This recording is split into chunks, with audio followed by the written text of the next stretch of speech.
All right, let's talk about wholesaling. We're probably going to be here until almost 8 o'clock, just to give you an FYI on this, because I had to add so much more to this because of all the regulation stuff we had to talk about. So there again, when we talk about wholesaling, I just want to put this slide up so you guys can read it. The art of wholesaling, traditional wholesaling. Remember, there's multiple different ways to wholesale. Okay, let's be real clear on that. There's co-wholesaling, option wholesaling, retail wholesaling, traditional wholesaling, REO wholesaling, commercial. There's so many different ways to wholesale. But most people are only taught or they've only discovered traditional wholesaling. And all traditional wholesaling is we've got the ability to use our mouth to communicate a discounted price with a seller. You with me on this? And that price, then we can contract it with the rights of an assignment. Now let's talk about that real quick. If you go read contract law states all contracts are fully assignable unless otherwise stated not. That's contract law. So don't ever let anybody tell you you can't assign a contract. It's contract law. For example, if you ever get a contract from an attorney, that attorney always puts in that contract what? This contract is non-assignable. Because what does an attorney know? All contracts are fully assignable unless otherwise stated not. Okay? So don't ever let anyone tell you that you can't assign a contract. They don't know contract law. Now where they're getting you in your lack of information is what they should be saying is yes, all contracts are assignable if represented correctly. You understand that? Because what happens is we get a lot of new YouTube University wholesalers that will go out and represent themselves completely wrong. Completely wrong. They'll tell the seller that they're what? They're buying it. They'll tell the seller they're going to buy it. And then what was their intention? To wholesale it. That's right. Instead of just being up front and just simply saying something like this, hey, I'm going to go ahead and run this to see if it meets my criteria, but if not, I have other people that would step in and buy it. Rick, do you care if I buy it or someone else buys it? Now, how easy was that to say to a seller? But they won't say it.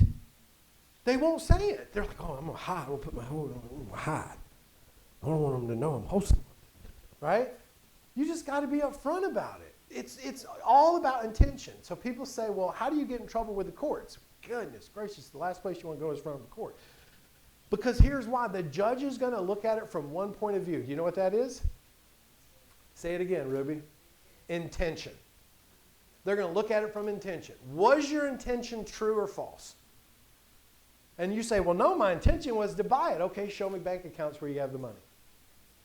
Well, I ain't got that. Well, show me the letter from the lender that was going to fund it. You guys follow me on this? That's called discovery. If you've ever been in a lawsuit or a divorce, that's part of it.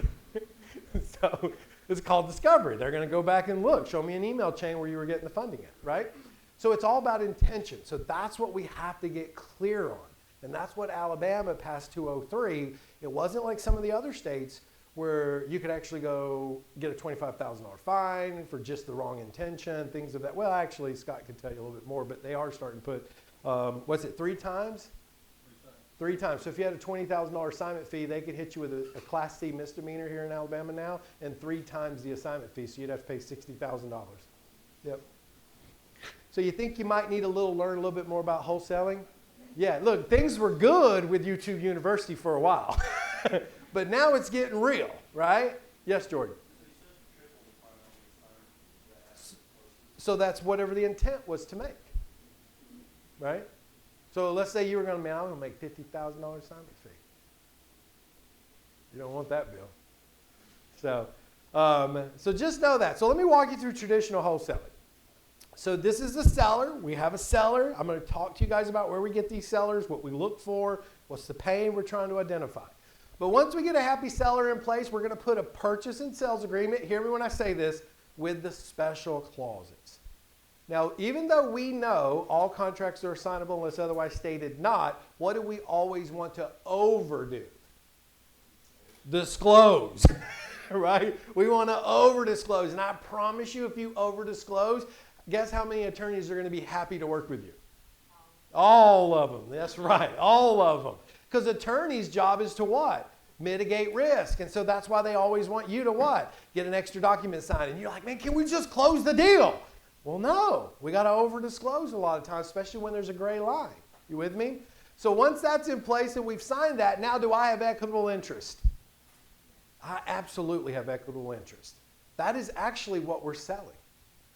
You will see where wholesalers will go out into the open market and put a property out and say, I have a property for sale. Guess what they just did? They just created a Class C misdemeanor. Misrepresentation. That's right. And listen, for years they got away with it, but now we've got people that are hunting for them. They're going on for sale by owner sites and looking for misrepresentation. Do you think this is a lot of money to our county if they catch you? Absolutely. You think it pays for 2 or 3 people's salaries just to catch 1 or 2 of you? Absolutely. So do you think this is an income generating activity for our county? Absolutely. So if you're like, yeah, I'll just slide it through.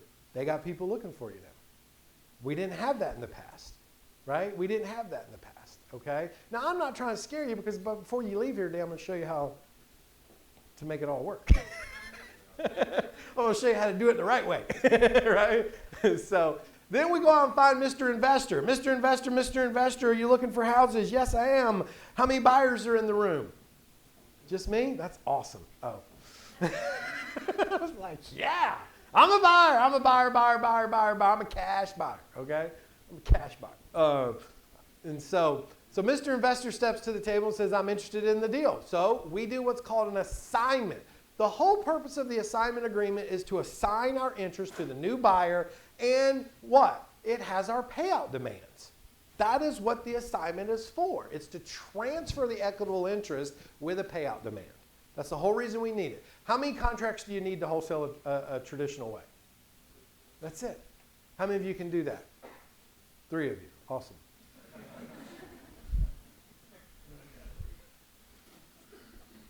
I know, it's been a long year, hasn't it? We're 4 days in, man. Listen, how many of you can truly learn how to use 2 pieces of documentation? Let me just be honest about this, right? How many of you will not raise your hand if I ask you 100 times? Hey, I got you. So, all right, we get them to sign it. They pay us cash. That's traditional. Cash. That's a traditional assignment. They pay us cash, right? Then that cash, they take their own cash or through REI Funding Partners over here. They'll go to REI Funding Partners and say, hey, I got a great deal. Can you fund it for me? If you've got an REI Funding Partner in your corner, are you a cash buyer? Yeah, you're a cash buyer. Absolutely. Because there's no finance contingencies. You follow me? So they take that to closing. Now, if you really want to become a master wholesaler, you got to start learning the 4 main ways. Now, we talked about traditional, co-wholesaling, option wholesaling, finance, buying, wholesaling, novations. All of that will be at the one-day boot camp, the 27th. Okay, so I can't spend an hour and a half and teach you all of these in one evening. So, but the key is what? This right here. You want to become a transactional engineer. What happens when you're talking to a seller and they just don't have a lot of equity? Could we still wholesale that deal? Yes. We can if the seller agrees to a term. We could option wholesale. What if the seller won't agree to a term? Could we still wholesale that deal? Well, let's say we can't get it cheap enough for a rehabber. We can't get it right for a renter. Or we can't get them to do creative financing. What are we left with? That's it. You got it, Aaron. That's why we got to learn how to wholesale to finance buyers. We have to learn that, especially in this market we're in right now. Okay? I've always called it DOF wholesaling, demand of funds letters. It's the same as a novation. You're just changing out the contract at the time that you're moving into a new buyer position. So we always say amateurs will focus on one way. Successful students learn how to become a transactional engineer. That's really the key to this. Whether it's wholesaling or anything else, the more you learn how to do, the more you'll be successful. Okay? So that's why I'm telling you guys, come to the 27th. Come to the 27th. I'm telling you right now, it would be the cheapest $49 you ever spent in your life for a one day to learn the process to this business, okay? So I'm encouraging you to do that. So we're really problem solvers. How many of you understand what I just said right there? 2 in the back, 3 up front, 4. Got to get a 5, 5, 6, 7, 9. Listen, here's what I'll tell you. Over my 22 years, I've learned something very clear in this business. The bigger the problem, the bigger the payday. You got to be willing to understand how to solve those problems. Everybody thinks money's their problem. Well, the thing is they're not solving their own problem. So you got to be able to solve the seller's problem and your problem. And here's what I'm going to tell you. It's not always price. It's not always price. How many of you in here that are actually going after real estate have actually gotten to a price agreement with a seller and then they ghost you? How many of you have done that? Yeah, there's real honest answers. That's because we didn't solve the real problem. We thought the problem was price, but as soon as we solved the price problem, we created what? More problems. Because now they're like, oh, where am I going to go? How am I going to move? What's going to do? Like, you're always trying to figure out what's the next problem to solve. Follow up is simply follow through. It's not, oh, I got a price, I'm good. No, we follow up because we have to follow through all the way till we get to what? Closing. And if they're not calling you back, it's because you didn't solve the problem correctly. You think you solved the problem, but you didn't. Okay, that's communication. So this is really a wholesale investing business model. Okay, when you look at it from the whole, it's business setup, market research, so we know which zip codes are the best to wholesale in, building your buyers list, marketing for paid and free lead sellers, communication stage, research and analyze, negotiating stage, setting the second appointment, contracting and converting, closing and follow-up, and selling the contract. That is the full cycle. This is actually the full cycle we teach at the boot camp so that they understand the entire cycle before they leave, okay? So let's talk about market research. This is crucial as a wholesaler. Could we just go into any market and pull any list and start calling anybody? Of course we could. Our success rate might be low on the conversion. Our success rate might be high on the contact rate, our KPI, key performance indicators, but on the actual conversion of sale, it might be really low. For example, how many of you are seeing wholesalers right now putting out deals out in the middle of nowhere and they just keep dropping the prices? How many of you are seeing that right? Yeah, it's everywhere. Because why? They went out where no buyer wants to buy. But they're like, man, they're so friendly out here. Yeah, because nobody wants to buy out there, right? And then when people do buy it, they're like, why did I buy this thing, right? I can't even get it rented, can't get a management company on it. It's a nightmare. This is why market research is so important. There's 2 main areas. We look for rehab areas and we look for landlord areas. That's the key. We're looking for areas where permits are being pulled. We're looking for areas where we're seeing new construction getting started. We're looking for areas where we're seeing rental heavy 60, 40% rent to own ratios, right? We already know that's the areas we want to be targeting because here's why. That's where we're going to have the highest success. Not in contact rate, but in what? Conversion rate, right? Look, you can have a 100% contact rate and have a 2% conversion. How good's that going? You know what I mean? I'd rather have a 20% contact rate and an 80% conversion. You follow me on this? And that has to do with how we understand markets, our research, where we go, where we deploy. Because some people think, oh, my list is so big. Look at how big my list is. I'd rather a list of 100 versus 1,000 if it's targeted correctly. You got me? So, all right, cash buyers. If we're trying to find where cash buyers are, there's 2 ways you can do it. Well, there's 3. You go down to the courthouse, pull the records, and go through it and, spend 2 days down there. Or you can actually go to ListSource, and you can actually look in ListSource. It's a free service. You have to pay to pull the list, but you can actually see the data. You can go pull a zip code and look for buyers, and it'll show you how many are in that zip code. And then if you wanted the list, you could pull it, but you don't have to. Or you could use the Ultimate Investing software where you can actually just go in and say, hey, pull me every cash buyer inside this zip code or in this radius or wherever it's at, right? And it'll already pre-establish where you should start your marketing, where you should start your business, where you should, think of it this way. How many of you know what a SWOT is? Okay, so for the last, I don't know, I would say almost 12 years, I've been in the buying and selling of businesses. And before we ever buy a business, we do a SWOT, okay? A SWOT, strength, weakness, opportunities, and threats, right? And we're paying for a report to tell us what's the likelihood that that business we're about to buy has the leg room or the runway to be profitable over time based on its strengths, it's weaknesses in the markets, and it's threats and opportunities. We sometimes pay $5,000 to $30,000 for a SWOT. Let that sink in for a minute. Just to see if we should invest in that business. You with me? In real estate investing, that's what market research is like. That's what market research is like.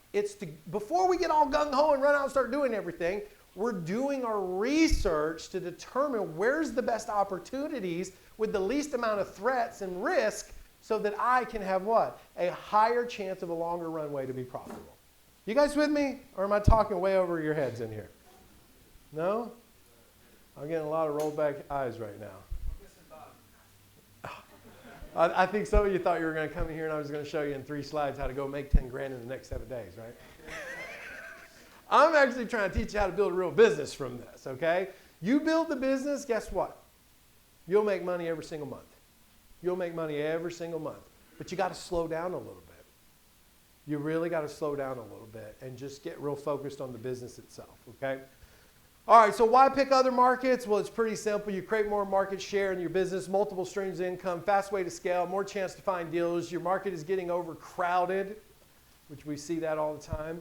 Landlords buy all over the country, focus on cash flow deals. So let me clarify this. If I'm moving out into other markets, I am not looking for assets to wholesale to rehabbers. I'm not. I'm looking for assets to wholesale to landlords who are already in those markets. It is much easier for me to call Rick up and say, Rick, I noticed you bought 4 houses over here in this neighborhood. I got one for you. Want to buy it? Versus, quick on that one. Versus me going to Willie and saying, Willie, I got this deal over here. I know you've never bought over here, but man, you got to buy over here. This is a great area. This is why you see what I'm doing? I'm not selling the asset anymore. I'm trying to sell the market to him. Versus Rick, he already knows the market. I just got to sell the what to him? The asset. You with me on that? This is why when we go into other markets, we're heavily looking for I'll give you an example. I get pitched a deal probably 9 times a day. I mean, it's crazy. Sometimes I get pitched the same deal from 3 different wholesalers. And I'm like, how'd that happen? So, but it's amazing to me. They're like, Zach, I got a great rental for you. I'm like, I'm all open. What do you got? $190,000, rents $1,500 a month. I'm like, who in the world would buy that? Oh, man, this is going to go fast. I'm like, well, let somebody go fast. I'll track them. And when they go into foreclosure, I'll buy it from them. You know what I mean? 3-4 weeks later, hey, Zach, price improvement on that property. Oh, yeah, it's going fast, isn't it? So this is where a mentor of mine taught me years and years ago. Geez, 22 years ago. He said, Zach, pigs get fed, hogs get slaughtered. And it sunk in. And let me tell you why he told it to me. Because I was trying to wholesale him a deal. And he said, how much is your assignment fee? I said, $40,000. And he said, well, let me give you a piece of advice. And that's when he said that to me, and he hung up the phone. And I never got him to answer the phone again from me. Guess what? I've done that to wholesalers in this market too. I got a whole list that I won't do business with. 1, shady practices. 2, misrepresentation. 3, being too greedy. Look, I get it. Let's all make money. But when you're making $80,000 and the rehabber's making $18,000, we got a problem. We got a problem. We got a real big problem, okay? So I don't agree with that practice. Now, have I paid wholesalers $30,000? Absolutely. Have I paid wholesalers $40,000? Absolutely. But guess what I was making? 50, 60, 70, 80. You follow me? So I don't care as long as it works out, right? Because, look, all right, your main buyers for wholesale. Let's talk about this real quick. You following me, Willie? Sean, how are you, sir? I like that you're up front. See this lady down here? She told me only sinners sit up front.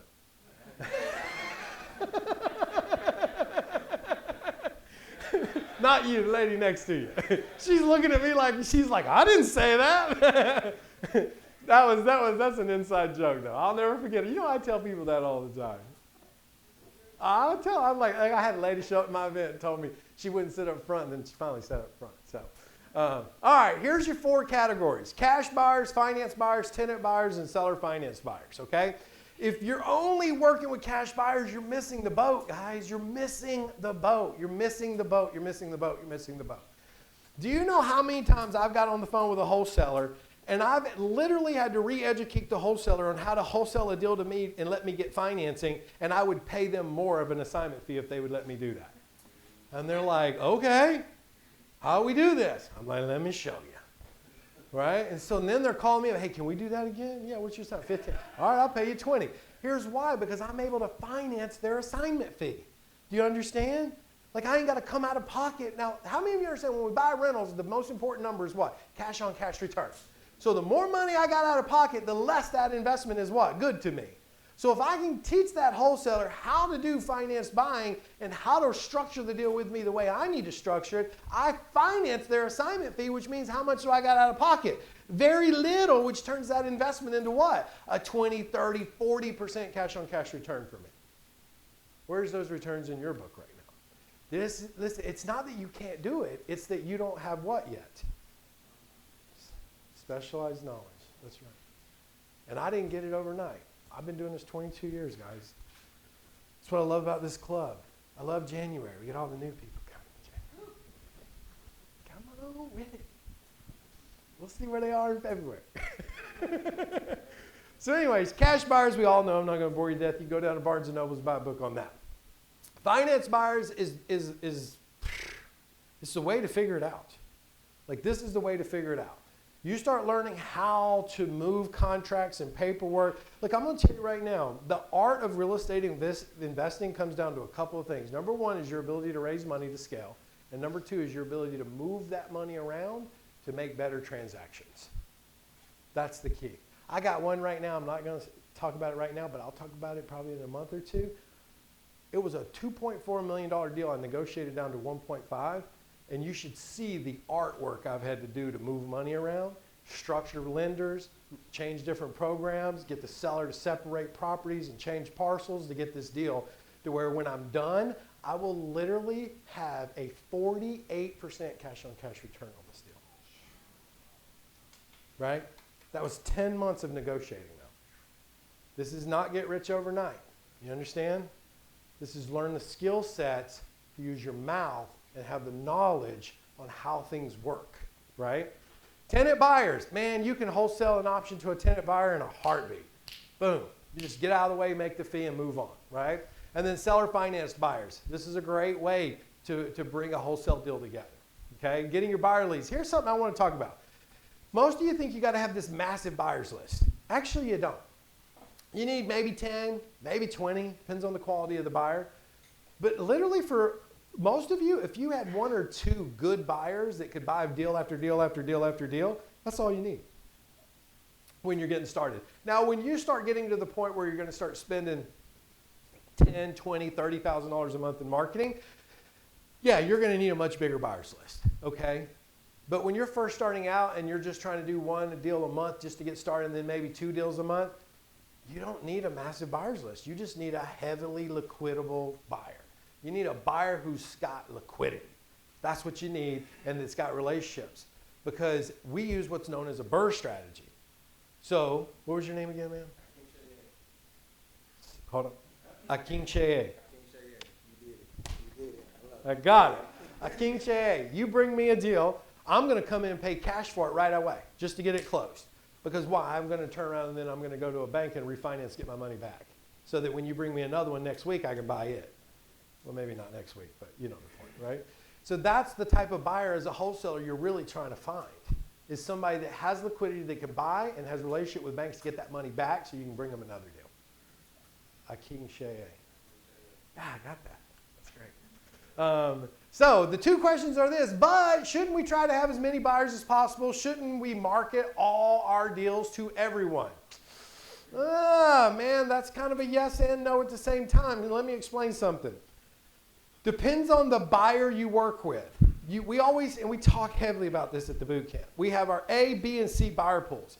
A buyers, we always call. B buyers, we probably text, send an email. C buyers are what we blast out to everybody. But typically the C buyers getting it because A's and B's have already what? Passed on it, right? Do I want to make my C buyer happy or my A buyer happy? A buyer. A buyer all day long. A buyer all day long. All day, all day, all day, all day, all day, okay? And there's a reason behind that, because they're an A buyer because of a reason. Number one, they've executed and shown you that they can what?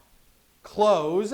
They don't hem and haw around. They don't make excuses and look, I'll give you an example. A wholesaler calls me up and says, Zach, I got a property. I'm like, okay, great. When can I see it? Well, we can go by tomorrow. Great. I'm in and out of that house in less than 10 minutes. I'm in and out. I already know. Do you know how many houses I've done like that? Thousands, right? When you're getting started and you can land a buyer like that, it's golden for you, because you don't have to worry about, well, they want to inspect, they want to do this, well, they want to come back, they want to look again, they want to talk to the homeowner. Are you kidding me right now? Right? Like, just close the deal, right? Just get it closed. So I'm always a believer that you don't need a big buyer's list unless you are what? I said it earlier. Unless you're trying to do 5, 10 deals a month. You're going to need a lot more buyers. You with me on that? So there's a caveat there. And should you show your deal to everybody? That just depends, because there's some buyers out there. I'm the same way. I'm like this, and I know a handful of other buyers that are the same way. If someone brings me a deal and says, Zach, I got this deal for you, I'm like, great. What do you want for it? I want 80 for it. Awesome. Well, I can get you an 80. Can I close on it next week? Well, I'm going to wait on some other buyers to look at it. I'm out. Just like that. I'm out. Don't play games. You want 80? 80. Well, I'm going to see who will bid it up. Well, then get me off your buyer's list. Like, I don't want to be on, if I want, I'll go to an auction to do that, right? That's not why I built a relationship with you, right? So this is how I am, and there's a lot of other ones out there like that. Now, don't get me wrong. We spent the last 4 years of our life in this market where wholesalers made a living doing that, and it worked beautiful. Because you had all these novice investors that didn't know what they were doing. They were in FOMO all the time. They were scared they weren't going to get another deal. And when they'd say, hey, look, I got it for 80, but I'm getting higher offers. I need your higher best. Man, they'd submit 110. Okay, you got it. Right? Those buyers are slowly dripping out of this market. They're like dripping out, dripping out, dripping out, because we're faced with a situation right now, and I know this isn't that class, but I was saying this all last year. Rent rates are starting to do what this year? They're dropping. So think about all the investors that were buying from wholesalers less than that 1% rule, meaning they were selling it for $150 and it would only rent for $1,400. That's less than 1%. It doesn't work, especially when the rent was, say, I don't know, $1,200, and now there's more inventory available and rents are coming down, and now they can only get $1,000. Guess what just happened to their cash flow?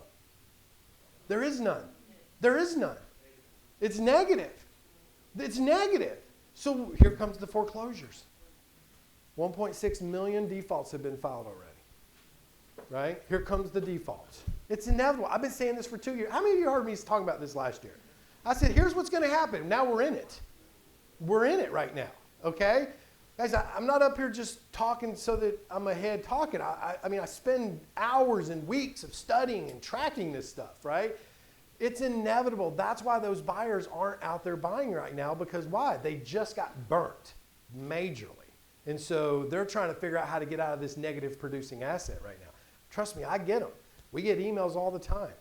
Hey, what would you do with this deal? I'd burn it.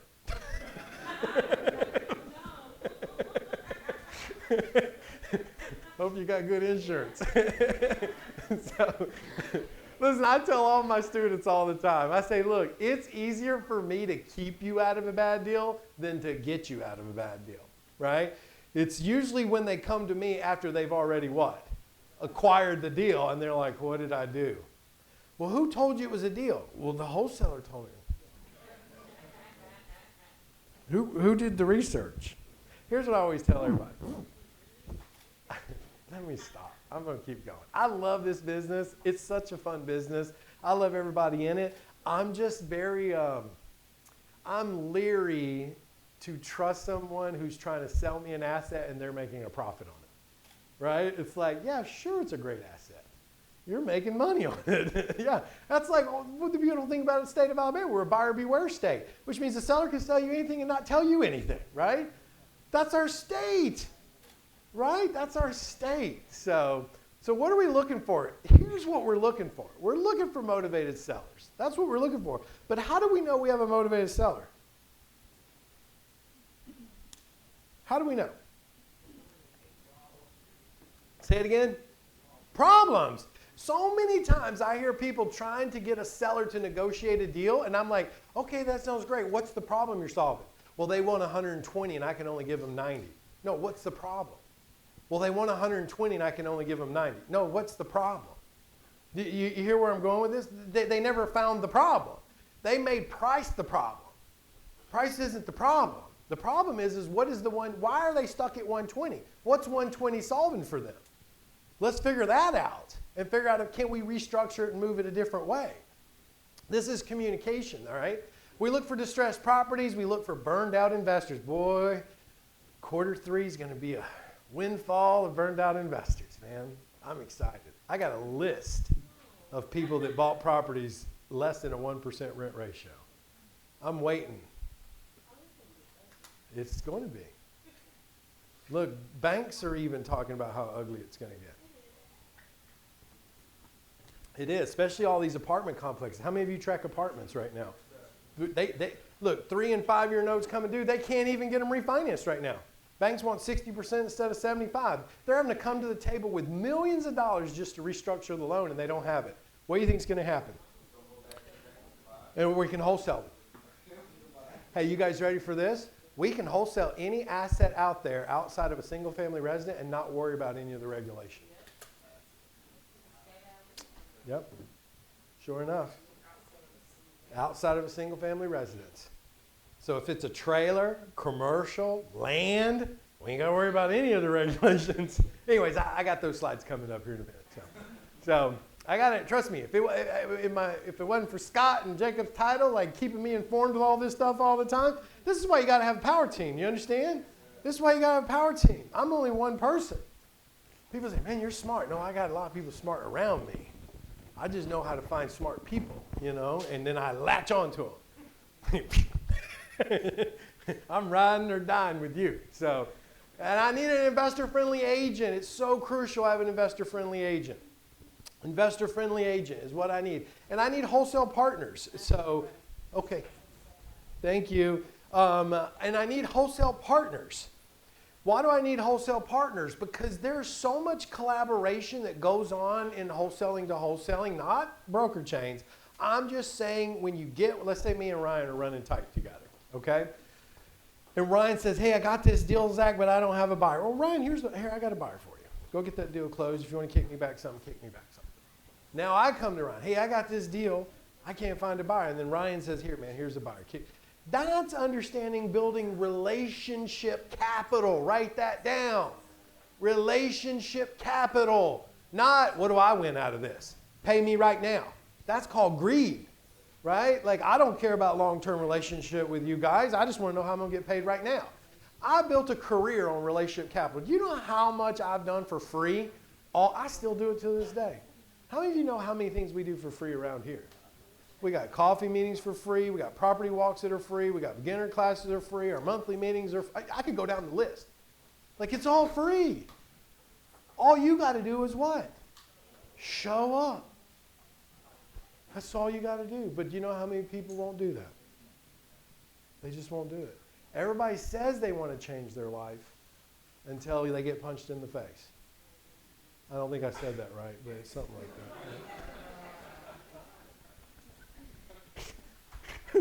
It sounded good in my head until it came out. So, all right, getting seller leads. How many deals do you want? That's the first question I always ask somebody. Everybody's like, I want to make $1 million. I know we all do, but you gotta get started. So I say to you, how many deals do you want to do? This is the question you got to ask yourself. And I'm going to tell you this: expect 1 deal per year per lead source. If you stick to that theology, you won't stress out over lead flow. For example, if I go pull a list of out-of-state owners, in my brain and in my math, I expect what? 1 deal per year from that lead source. So if I say I want to do a deal a month, I need what? 12 lead sources. Now, will some lead sources give you a lot more than that? Absolutely they will, but we don't expect it, okay? We understand to control our financial destiny, we have to control our lead sources, okay? That's the key here. And we always will be testing markets. Every 3 months, we pull bad sources out, and we bring new sources in, okay? When you're getting seller leads, understand this. You only really have two types of seller leads to go after. That's it. You've got private seller leads and public seller leads. Now, what's a private seller lead?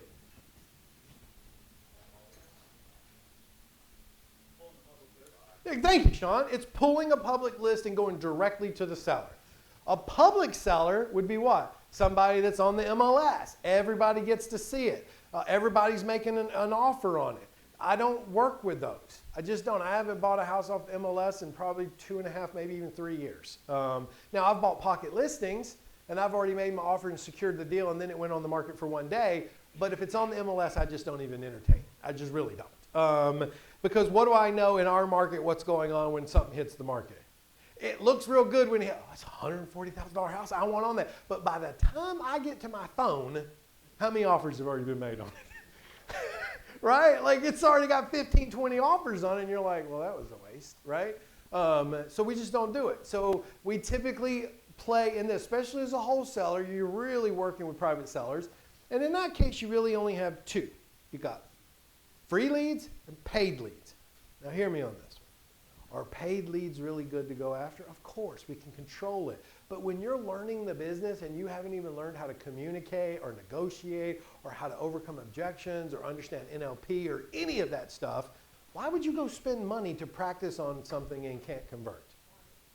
You don't do it. We start with free to what?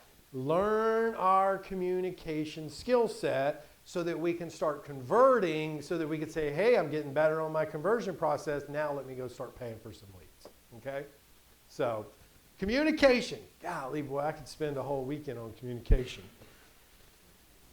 People always ask me like, hey, Zach, why do you see some investors take off so fast and they get so successful so quick? You know what it's from? Their ability to understand how to communicate to a person. Here's what's wrong with our society. People speak like they hear. And let me explain that, for those of you that don't understand what I'm saying. They speak, if I wasn't a student of NLP and communication, I would go to Rick and I would talk to Rick the way I would think I would talk to myself. Well, Rick don't hear the same way I hear. Rick doesn't understand the same way I understand. The art of communication is being fluid enough to understand, to let Rick talk so I can understand his speaking patterns, to know how he communicates, to be able to talk to him in a way that he will actually hear what I'm saying. Did you guys catch that? That is communication, right? It'll save some marriages, I promise. I hear you. I'm acknowledging you. That's an easy word to say, right? I acknowledge you. But the art of communication is just that. And so many people, sounds like, is that me? It sounds like my dinner bell. So many people don't know that. They just go out and just start talking, or they're forceful in their communication. Do you know the only time you should be forceful on a phone? That's exactly right, Gina, is when the person you're talking to is being forceful.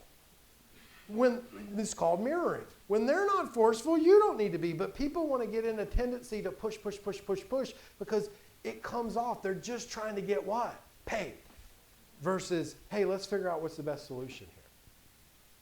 Right? I can't tell you how many deals I've had the seller come back to me and work with me even though my offer was lower because they were like, hey, I think you were actually more concerned about my position than the other people calling me. I agree. I agree with you. So, yes, Jordan. I went from making offers and people cussing out to people calling me to make a job and I made $20,000 less of an offer just by the communication. Was that a testimonial? Thanks, Jordan. Jordan was a coaching student too, though, by the way. So, I have been a student of communication my whole life because you got to remember, one, I can't spell still to this day. I don't read very well, right? And so I had to overcome a lot of other things. So what did I have to get really good at? Using this, right? And so I started studying NLP when I was 16, and I still study it to this day. I started understanding all of it, like how the brain moves, how to watch people, all these things. And what I've learned over time is that's the skill set that I realized has given me the greatest success in my life, is learning how to listen and communicate to someone. The greatest skill set. Because when someone feels like they've been heard, they're going to what? They're going to open up. And we can never get a problem solved with a seller until we can get them to what? Open up. I agree. And that's a whole other thing I teach my students, is learning how to get that out. Anyways, communication with a seller. This is the 10 things you got to understand. Get them to talk about the house, find out something in common with them so you can be likable, uncover the reason that they're selling. You can do this through multiple ways of talking to them. Have them talk more about this, repeat the urgency. We want them to understand, repeat and respond. I hear you. I work with people just like you, and here's how we help them out with their situation. Acknowledge, repeat, respond. Acknowledge, repeat, respond. Write that down. That's NLP and it's practice. Acknowledge, repeat, respond. I'm in foreclosure. Foreclosure, we help people just like that all the time. Acknowledge, repeat, respond, right? Acknowledge, repeat, respond. You just learn that one skill set and you'll get more people to be like, oh, they're hearing me. They're hearing me. How many times have you ever talked to somebody and when you're talking to them, you know they didn't hear anything you said because they were waiting to talk? One person in the room. Yeah, I'm about to say. You're doing that. That's happening at home. So talk about your company and how you help people. No one's going to talk about how great your company is more than who? You. That's right. I'm the #1 house buying company in the whole state of Alabama. Am I? It's opinion. But to me, I am. Right? That's my point. You understand? Like, no one's going to say that about your company, but who? You, right? So be the person that represents your company at the highest level. Set the expectation of what you can do for them. I'm big on intention. We talk about something called an intention statement. I think this is important, especially in the new world of wholesaling. Be intentional. Set the expectation. Let them know that you need to research the property. Set the follow-up call at the house meeting and reconfirm your time and for the second meeting. Here's what I'm going to tell you. Do you know how many deals I've taken away from wholesalers that tried to do the whole deal over the phone? And I said, hey, let me come see the property because if I made you an offer over the phone, it would be irrelevant and I'd probably have to renegotiate later and you wouldn't want me to do that, would you? No. Yeah, that's probably what the other people are doing on the phone. Let me just come out and look at it. And it just snatches the deal away from them. Because I've already set what? The expectation of what the other person's doing because I got them to acknowledge it and not me. That's the key of what I just said there if you heard what I said. I got them to what? To say it. And I just what? Agreed with them.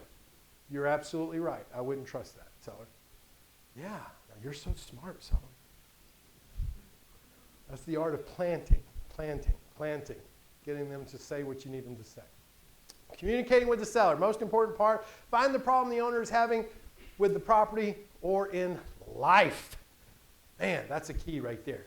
You can't get them to tell you about this if you hadn't what? Got them to like you yet. Offer them a solution to the problem, not the price. It's not price, guys. It's not price. It's not price. It's not price. It's problem. Greatest deals you'll ever get is solving the problem. I can't tell you how many times I see new investors working a deal that's never going to work because they're trying to figure out how to force the price up so they can get the seller what they want. It's like if you would have took the same amount of energy and went after more seller opportunities and found problems, you'd already be paid. But you're trying to force the deal, right? You're trying to force it. Research. Take a picture of this or write it down. Doesn't matter to me. What I want you to understand is research, we always start online, then we go offline, okay? Online is stuff we can literally do while we're talking to them. We can do a quick Zillow search. We can do a quick Zillow comps in the air. We can do a Google map to see what the streets look like. We can call an agent or text an agent and say, hey, here's the address. Can you pull me a comp on this? We can look at active listings, pending listings. We can look at days on market in the area, and we can go to any form of rental app or software and figure out what the rental market. I can do all that while I'm what? Talking. Now, while I'm doing that, am I trying to negotiate Jeff on the phone right then? No. I know some of the YouTube universities talk different than this. I never try to negotiate the deal on the first call. I want them to try to get me to do it. How many of you understand be the cat, not the dog? You guys understand that? Okay. Be the cat. I'm talking to Rick. Well, Rick, he'd say to me, well, what would you pay for it? Well, Rick, I really don't know yet. I mean, I could throw out any offer, probably insult you. Would you want me to do that? No, exactly. I agree with you. So I think better here is for me to do some research, figure out what I can do, set an appointment, come look at the house, and then we can get on a real page together. Absolutely. You sit up front all the time, Rick. I like Rick. Man, I like Rick up here. But my point is why do I want to do this research while I'm talking if I'm not going to present an offer? Think deep on this right now. I know I went real deep with you guys today. More information is a good part. Even if you're not intending on offering, you might know somebody who would. Well, that's an excellent point. What? We're definitely trying to find the problem. To build trust. All this is good stuff, but that's not really a solution to why I would be doing all this homework while I'm talking to them. It helps me lead the conversation to where I ultimately need them to be. If I've already done all this research and I already know while I'm talking to them that I need to buy this as a rental, I need to get them mentally prepared when I show up of why they need to be where they are at in the conversation of what the market would hold. So I'm positioning the verbiage and the language to encounter the idea of what I'm going to do when I show up on the property. Planting the seed. You got me? Yeah. Yeah, it's like I'm not trying to figure out what to say right here. I'm figuring out what to say right here that's going to give me a win over there. I'm thinking 3, 4, 5 conversations down the road with them, right? So you got to start understanding why we're doing things. And then offline, there again, research the area, look at the properties, what's in the market, and so forth. So negotiating. Negotiating isn't about getting the lowest price. It's about the best deal. And some of you always think the best deal is the lowest price. It's not. It's not. How many of you would pay, if somebody wanted $400,000 for a property, how many of you would pay them $500,000 for it? Coaching students would. That's good. Let's say the seller's house, they owe $300,000, but it's only worth $250,000. How many of you would pay $300,000 for the house? All right, coaching students, keep your hands down. It's because they know a little bit more. It doesn't matter. I'll give you whatever you want for it as long as I can control the outcome. Right? Do you know how many houses I've bought for more than what it was worth? I've given people $300,000 for a house that was only worth $250,000, but I had to do it on the terms, and it's one simple clause. I added the purchase price, the amount owed on mortgage at time of close, and I just structured a 20-year term. What do you think I had to pay for it at time of close? 20 grand? Do you understand? It's not always about price. It's about, well, if you need this price, I need to control the terms. I can solve the problem, but here's how we have to do it, right? Example, with this building right here, it appraised at 1.2. I got it for $400,000. The brothers who inherited this, the only reason I got them to do seller financing on it was because they didn't want to pay the capital gains taxes on selling it. So I said, well, look, I specialize in helping people avoid that. That's what I specialize in. Well, how do you do that? Well, come this way. Come into my office. And so I structured a seller financing on it, or what they owed on it, or not what they owed, but what we talked about it was probably worth in its current state. And I got them to agree to 2% interest on a 30-year amortized loan. Right? Now, did I even talk about price? I said, what do you want? He said, $400,000. I said, okay. How do we get the deal? This is my words to him. I'm your buyer. But how we get from A to C is probably different than everyone else. That was my words to him sitting in this room.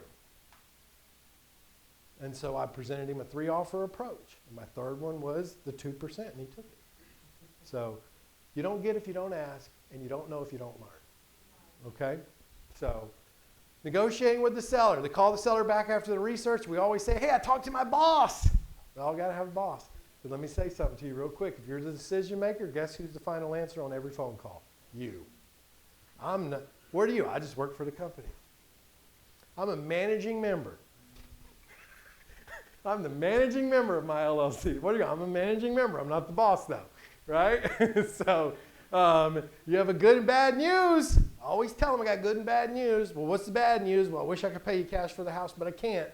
But here's the good news. I can pay you what you need for the property, but it has to qualify for a terms program. Oh, you can pay me more? Absolutely, I can pay you more. Well, the other people came in at 120,000. Well, I'll give you 130. How's that sound?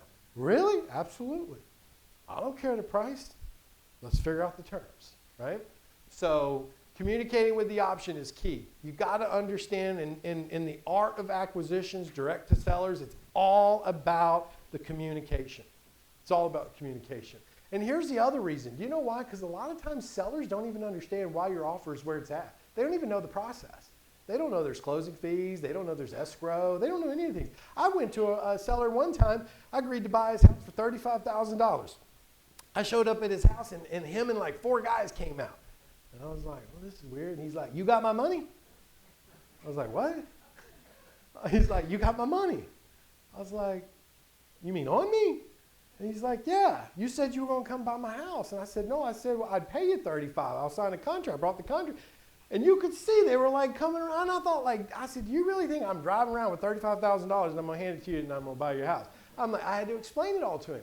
Look, this has got to be a contract. It's got to go to escrow. I was like, we got to pull title to make sure you actually own it. I was like, to make sure you own it? And the guy was like, oh, I didn't know all that. I'm like, yeah. Like, I'm not going to lie, I was a little scared. I'm not going to lie, I was a little scared. And I've been in some scary situations. When I lived in California, how many of you know where Richmond, California is? Really? You guys really know where Richmond, California is? So now, do you know where North Richmond is? Okay, where they barricade all the roads and only leave one entrance and out so that they can chase people in and they can't only have one way out. I used to wholesale like a king in that market. Nobody would go in there. They were scared of it.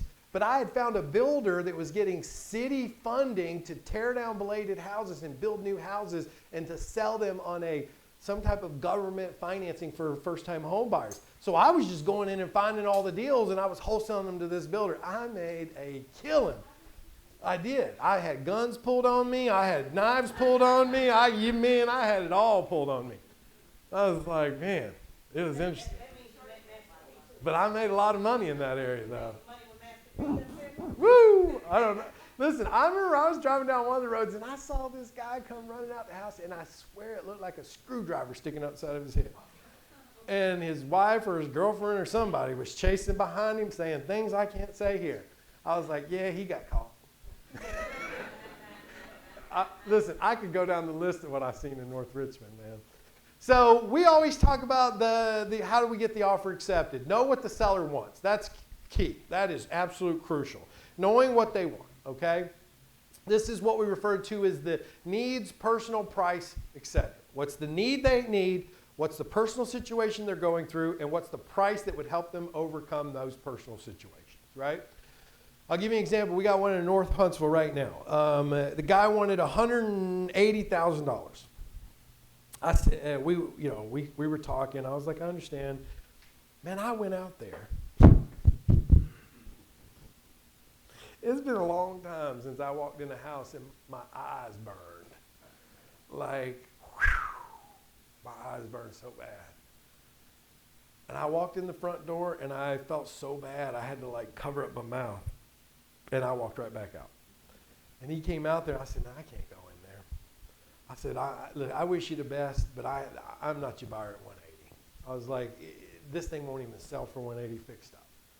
And he was like, well, what do you think? What do you think? What do you think? What do you think? So I'd already done all my research. I already knew what I needed to do. And I said to him, I went through a little process we call bracketing. And I said, I'm probably 100 to 110. He said, well, he's like, man, is it really that bad? I'm like, it's really that bad. And he's like, well, I think I can make 110 work. I said, well, look, I still need to do a full walkthrough on it. So I said, I'll come back tomorrow. Well, I came back next day in a hazmat suit. I ain't gonna lie, I did. I had a white jumpsuit on, a big old respirator on. And I walked in there and I came out and I said, 110's too much, Steve. I got that thing all the way down to $80,000. Yep, sure did. But it's gonna be some work now. But my point is I understood what his personal need was. His personal need was way more. It was free and clear. What he needed was a total of $60,000 to do what he needed to do. He thought that it was gold because of the real estate market, which it wasn't. $80,000 was a fair offer on that property. That's facts.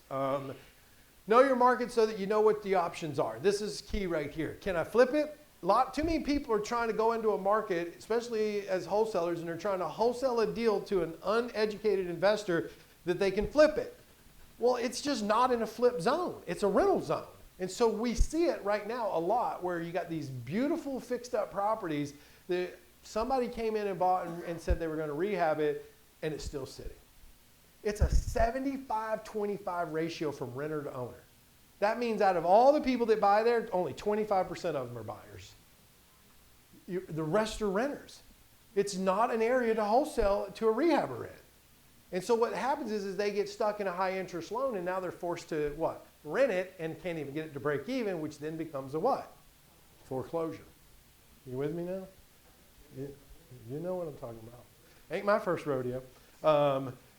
So we help the seller understand the property's value. This is what we use. It's called a net profit sheet. This really lays down, because a seller might think they want 80, but when we show them what a net profit looks like, if they do everything that they say they're going to do and all the stuff, they really are only walking with 40 in some cases. But if I say it, are they going to believe me? No. But if I can get them to acknowledge it and repeat it, then I can what with them? I can agree. You're so smart. You're so smart, right? I can agree with them, all right? Leave room for negotiating. This is why we use a method called bracketing. Leave the contingencies to a minimum. This is where a lot of people go wrong here. Make multiple offers. I love the 3-offer approach. Here's offer 1, here's offer 2, here's offer 3. Offer 1 is more of a terms. Offer 2 is, hey, you do some work and I'll pay you this. Offer 3 is you walk away and I'll pay this. Do you understand the other 2 offers are just there to make them what? Pick the one I want, right? So follow-up is key, though. Follow-up is key. Here's the clauses if you want to write them down. I got so much. You want to hear something funny? Let me tell you something funny. I was just talking to Scott about this last night. I got so much slack over the years because I was telling wholesalers, you need to put in your contract that the seller gives you permission to market the property. Oh, you can't do that. You can't do that. And guess what the new 203 law says? You have to get the seller's permission to market the contract. I'm like, are you kidding me? You wouldn't believe how many agents sat in one of my wholesaling boot camps said, you can't do that. I'm like, no, I'm over disclosing is what I'm doing. I'm telling you, I'm going to keep doing it, right? So anyways, this is what they are. We have to add the assignment clause. We have to add the marketing clause. We have to add the extension clause and the earnest money clause. I don't ever worry about earnest money because I always say it's fully refundable, whether I close or not. So now you're not going to get away with that with an agent, but I get away with it with a homeowner. So, all right. Converting the seller. Follow-up systems. You need follow-up systems. Follow up every 2 weeks for 30 days. I might get you out of here before 8 o'clock, actually. This went a little faster than I thought. Then follow up every month for 6 months. What are we doing here? What are we doing? What are we doing? What are we doing?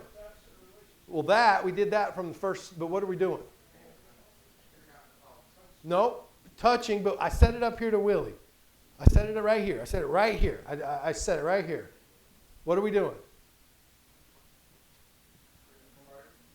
We are converting. But we're following up, which is what? We're following through to close. It's not we have to follow through, and that's what all this is for. And then we use technology to help us do this. Click to Mail, AWeber, Voice Connect, agencies for ads. You can run retargeting campaigns. You can run ads and retargeting. Sorry, not to interrupt, but a few of us missed that last slide. Can you go back one time for us? There you go. Close more sales. Convert the seller. Oh, of course not that. Oh, We were just so focused on your. I got it. She's like, I'm not a dog, I'm a cat. That's okay. I can have fun too. All right, moving on. Building your team. Here's everybody you need on your team. A real estate agent, boots on the ground partner, especially if it's in a different market. New wholesalers or agents can help. Listen, in the beginning, who's the acquisitions manager? You are everything.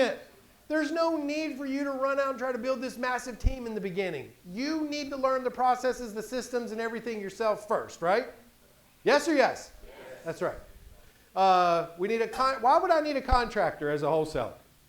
Everybody always asks me that. I said it earlier. No, I'm a wholesaler. I'm not buying anything. Why do I need a contractor, handyman, inspector, closing attorney? What? Solve the problem for who? You were listening, Christian. There we go. Because now I can build a package for Jack. Hey, Jack, I got a deal for you. Don't worry. Here's a contractor. Here's a handyman. Here's a painter. Here's this. You know what I mean? Boom. Jack's like, man, he's a turnkey operation. That's professional right there, right? And I'm telling you right now, with the way things have gone in our industry, and as the president of this RIA for 14 years, you wouldn't believe the amount of emails I get on people just calling out bad wholesalers in our market. I could start a whole book on their names. I really could. The more you separate yourself from them and create you as a professional, the more you'll stand out. The more you'll stand out, okay? Building your systems. Well, use the website. There's resources right here. Here's all the different tools we use. The Ultimate Investing software for comping and cash buyers and sellers. If it's somewhere that you don't live and you're like, well, how do I know what it looks like? Well, guess what? They got a service. It's called We Go Look. Such an amazing website, right? You just call them, they go look at it for you. Take pictures and videos. Because if you ask the owner to do it, what are you going to get? Oh, man, you're going to get all the good stuff, right? You get all the amazing photos that you can think of, right? We use Rent-O-Meter. I'm a big believer in Rent-O-Meter. We use Zilpy, Neighborhood Scout. This tells us crime rates, sex offenders, all that stuff. We use DocuSign, Dropbox. We use all these things to allow us to be wholesalers and be virtual wholesalers. Being a virtual wholesaler is not hard. I'm actually going to walk you through it at the boot camp. How we pick these virtual markets, how we find the buyers in those markets, how we set these systems up, and how we find the people who own the companies that are buying the properties.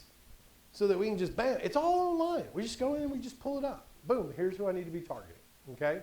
So, all right, let's talk about wholesale regulations. So this is 2022. I want you to look at that. This, Oklahoma or Illinois started the trend. You need a real estate license if you do more than one wholesale transaction. You need a real estate license. And then Oklahoma came down. You need a real estate license. Then Philadelphia came down and said, oh, if you're a wholesaler, you actually have to teach the homeowner. You have to teach the homeowner how to find ARV fees and disclosures. Yeah, you got to teach them. You got to sit them down and show them how to find ARV and what a comp is and what is in their area. Yeah, you got to teach them, okay? All right, and then in Pennsylvania, you got to pay a fee and disclosure and code of ethics to follow. In Ohio, they set the rules for the Protecting Consumer Act. So they're saying, hey, look, if you misguided or misled or said anything that homeowner felt like that you didn't do right, you fall under that act now. Okay? They're in control. The homeowner's in control there. Georgia prohibits commercial harassment for wholesalers. You ready for this? In Georgia, if you call a homeowner with the intent to wholesale, it's a $25,000 fine per incident and up to 6 months in jail. With the intent to wholesale. With the intent. Well, 100%. I mean, how else would you go to jail? Right?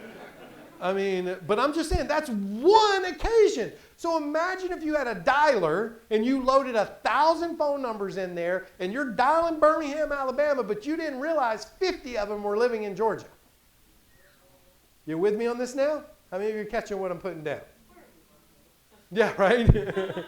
No, you scrub the list for Georgia area codes. You just get them out of there, right? And then with those people, you do what? You direct mail them. Right? You don't call them, you direct mail them, okay? Kansas, working on making wholesaling get a license, which I think they already passed, and Missouri already passed it. You ready? That was in 2022. You want to see what happened in just 1 year? You want to see what happened in 1 year? This is 2023. And guess what? Guess what's going to happen in 2024? How many of you remember 2 years ago when I first started talking about this and I said this is just going to be a domino effect? Who remembers that? Who was with me back then? There we go. I said it's just going to get bigger and bigger and bigger and bigger and bigger. Okay? Oh, trust me, this is what I keep up with. All of these are now look what they're all changing to. Based on intent, based on intent, based on intent, based on intent, based on intent. Why did they make it ambiguous like that? Because now it's up to who? The judge. What's the intent? I think your intention was this, so therefore, boom, hammer down. But that wasn't my intent. No, that's what I think your intention was. Now here's Alabama. Alabama just went into full force August of last year. Full disclosure of what? Intent. If you don't, it's a Class C misdemeanor, jail and fees. And remember this. We have people in this market right now scouring Craigslist, for sale by owner sites, looking for wholesalers that are misleading and putting deals out with the wrong intention. No. I got a whole document I'm going to give you guys at the boot camp. It's going to have the purchase agreement with all the disclosures. It's going to have the legal attorney drawn up disclosure. It's going to have it all at the boot camp. So when you show up to the boot camp, you're just going to get all of that, okay? How about that? That's free at the boot camp, right? Yeah, I'll take it, Gina. Thank you. How about this? I'm also providing lunch at the boot camp. Does that get any applause? Oh, it's a food. Who cares about an agreement? You know what I mean? Like, who wants an agreement? I don't care about going to jail, but feed me, though. Right? One of the last times we talked about wholesaling changes, Yeah. you had mentioned you heard that Alabama might actually go the direction of legal real estate. Yeah. Are they still talking about that? Here you go. There it is right there. Got you. Last slide. Here's the act, number 223-201, effective August 1st. Also, they just added the Alabama Code 35 new. It states this: a new law requires buyers engaging in the intent of wholesaling to disclose their limited interest, disclose the intent to market that interest. Do what? Market the what? The contract, right? And disclose the assignment of the equitable interest. The new law applies only to what? Real estate, and does not apply to any other type of real estate. Here is who you have to disclose to: the seller, the buyer's intent to market the seller's equitable interest, which we have that in our what? Our contract, right? When do we disclose it? Before any marketing occurs. To the seller, what do we have to do? Effective date of any assignment of the buyer's interest to a subsequent purchaser. When do we have to do that? 3 business days before the effective date that we're assigning it. All right? And then to the prospective purchaser, we have to let them know the nature of our equitable interest and when marketing the property. Single family, does that include up to 4 places? Yes. Anything under 5 units is classified as residential, single family residential, because you can still get an FHA loan on them. 5 and greater is commercial. So, all right? And then, so what are the 4 legal ways to stay safe? Well, assignment of the contract, as long as you comply with the act. You could double close it, which is very easy to do, right? You could buying and selling it, which is what? Basically, I'm just going to buy it. I'm going to use REI funding partners to give me the money to go buy it, and then I'm just going to turn around and sell it. I'm on chain of title now, right? So therefore what? I'm in the clear. Or I can wholesale traditionally any other asset that's what? Not a single family resident. We don't have it yet. Oh, you mean you want to wholesale in those states? You double close it, you could novate it, you could buy and sell it in a day. You know, I mean, you could do, I mean, in the way the market is going, if you've got it at the right price, you might as well just buy it and stick it on the MLS. I mean, if they'll give you 60-day, 90-day funding, right? You just buy it and stick it on the MLS, and I guarantee you'd probably get more or as much as an assignment fee and just be legal about it. I mean, just be honest. So, all right? So what is a double close for some of you trying to figure it out? Well, seller A, this is the seller. B, you're the investor, right? So seller A is selling to you, but then you're selling to your end buyer. The key to a double close is it typically all happens at the same time. It's all happening at the same time. You're getting a transactional funder, write that down somewhere. It's someone who will loan you money for a day. Just a day. They typically charge 1 to 3% for the money for the day. And you say, hey, Ryan, I need money for a day. I got Jeff selling me a house, and I got Rick, I'm selling the house too. Now here, let me be very clear on this. These closings need to be in separate rooms. Ask me how I know that. I moved back home 14 years ago. I remember I was working with a title company, and I show up, and they're like, hey, that buyer and seller is really confused. And I was like, what? I was like, what do you mean? He's like, yeah, they don't know each other. They can't. I'm like, they're not supposed to be in the same room. So the key is I put Jeff the seller in one room for closing. I put Rick the buyer in another room for closing. My funder funds the escrow with Jeff. I go in with Scott at Jacob's Title. I sign all the paperwork. We fund this transaction, right? I then walk into the transaction with Rick. I sign the paperwork to sell to Rick. Rick funds the deal. So now we have a complete funded transaction. Now the title company is key here because now they have to make sure that they do what? Record everything in order, right? Like they got to record the A to B and then record the B to C so everything files at the recorder's office, probate office in the right order that it should be, okay? This is why you need to work with an expert title company. Now, your other solution to this whole thing is what? Just get a license. Now, who do you think is behind all this regulations? I mean, if you think about it, there's about 35,000 wholesalers in the country. Let's say they can force half of them to get a license. What's the annual dues for real estate? Do the math. I promise you, if you follow the money, you'll figure out why things get done around here, right? I mean, they know it's a win for them. It's a huge win for them. They're like, man, if we can just get half the wholesalers to get a license, we just banked crazy amount of money every single year. So. What you ought to see is how much they charge to put into their money to pay for their lobbyists. Oh, they're the number one lobbyist. They want $200 just for your fee for the lobbyist group, and that's for everybody. They're the largest lobbyist group outside the gun lobby. Or what's it called? Rifle, NRAA, something like that. You know what, so man, I signed up for that. They're supposed to send me a t-shirt. I never got it. Oh, I got lots of guns.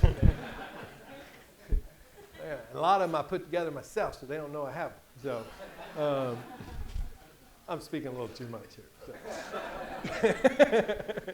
All right, so guys, how many of you are now really clear the good and the bad of wholesaling, right? Can you all do it? Absolutely. You just got to get the right education on it, okay? So I always say this, the key is what?